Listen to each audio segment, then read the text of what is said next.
Bird dogs. For this exercise, you're gonna go on your floor. You can use an extra cushion for your knees if you have sensitive knees.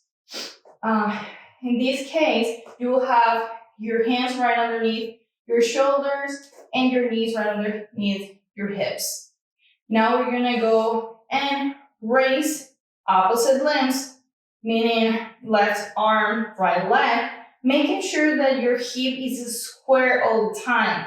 Avoid lifting and tilting. Stay square. Raise as much as you can. Squeeze your glutes on top and your back and come back down. Now you're gonna switch. You're gonna be alternating as you do your reps.